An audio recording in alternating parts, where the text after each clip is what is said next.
Hi, this is Jared Horwitz, and I'm going to demonstrate my ECE 353 final project. I chose to implement Brick Breaker in the final project. So here's a basic look at the gameplay. We've got a ball, a paddle, and an array of bricks, and the ball moves around the screen. And what you'll notice is that the paddle is yellow, and that's because the light sensor is detecting that it's dark. And so the first sensor that I'm going to demonstrate is changing that light sensor. So what I'm going to do is I'm going to restart. It only calculates it right at the beginning. So I'm going to restart while applying light. And what we should see is that the paddle is now red, and the paddle will be red for the rest of the game. And so that's how I chose to implement the light sensor. Basically, if it's in a dark room, then I want the paddle to be yellow. If it's in a light room, I want the paddle to be red. And another feature that we can notice here is the implementation of the buzzer. I use the buzzer to create this sound effect when the ball hits the paddle, and it's actually a two-tone sound effect. So I'm playing two notes in sequence there using the buzzer to create that sound effect, which I think is pretty cool. Next, I'm going to talk about the tasks that I used to implement this gameplay. And so before I do, I want to show one other special feature of gameplay, which I think is pretty cool. So when I was initially testing this, I noticed that sometimes since the behavior of the ball is constant with the ricochets, the ball would sometimes get stuck in an infinite loop. And so I wanted there to be a way to add some randomness into the game. And so what we can see is if I move the MSP rapidly like that, this is where the accelerometer comes into play. And what it does is it just adds a random amount to the Y value. So you can see the ball jump up the screen there.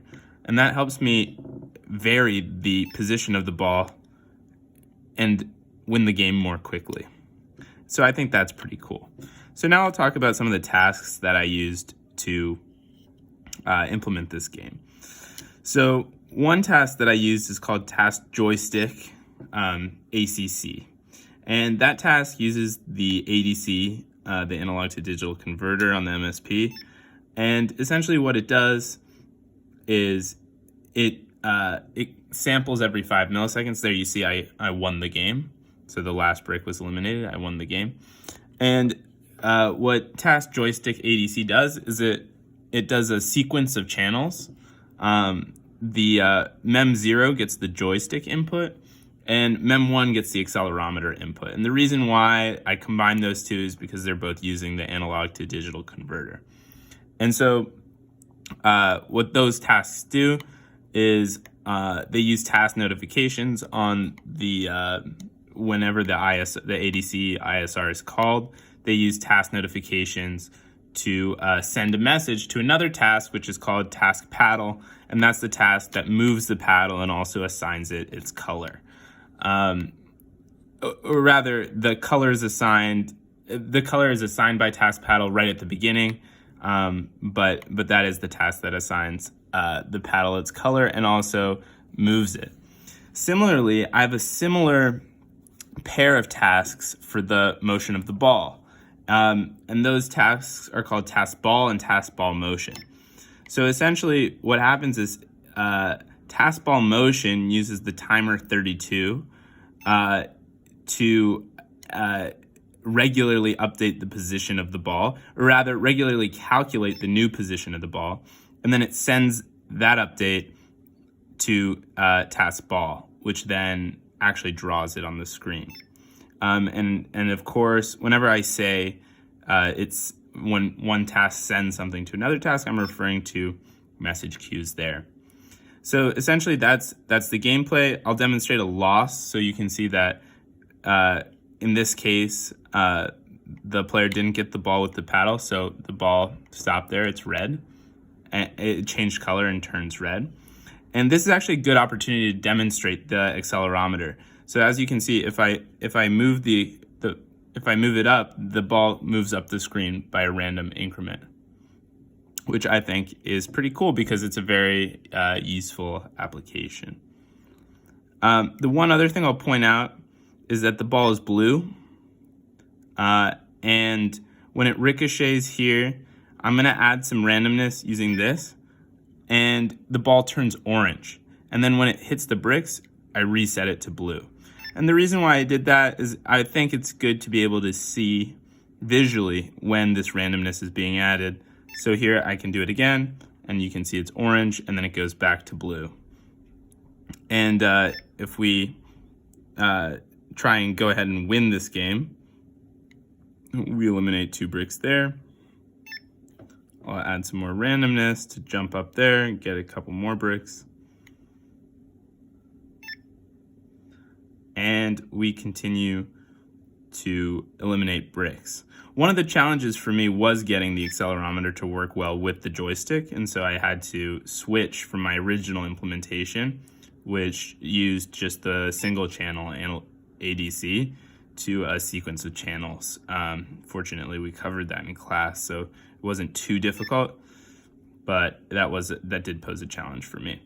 And so as we can see here, when the game is won, the ball freezes in place there, and it turns green as well. So just a reminder that the ball looks like blue like that, and then if you lose, it turns green, or it turns red, I'm sorry. And there's a close-up of some more gameplay so you can see more clearly. I'm moving the joystick with my hand. You're gonna have to take my word for that. But I can jolt the ball up, adding some randomness to the Y position by shaking the MSP along the Z axis, and otherwise it's pretty standard brick breaker. There, I did it again. I added some randomness, and we continue to play.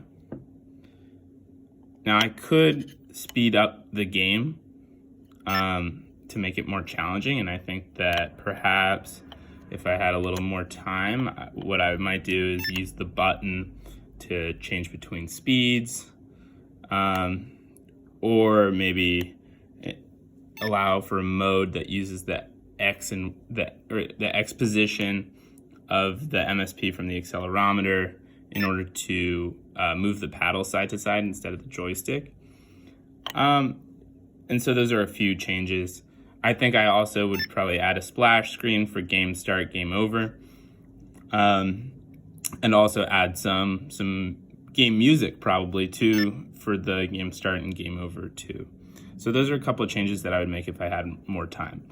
I think that I do want to point out that this is a great illustration of the thing that I was talking about when I was initially testing the game, where the ball sort of gets stuck in this relatively constant position, and it could continue to go like this for a while, where it keeps hitting. Basically, more or less, it is moving over a bit, but being able to adjust the position. And here we see that I added some randomness and it hasn't hit a brick yet. So if I shake it, all right, it eliminated the last brick, and that's game over. In this case, the ball disappeared off the screen because I shook it so much. But yeah, that's Brick Breaker. I'm pretty proud of it. I had a lot of fun making this project, and I had a great time this semester. Thank you for your attention.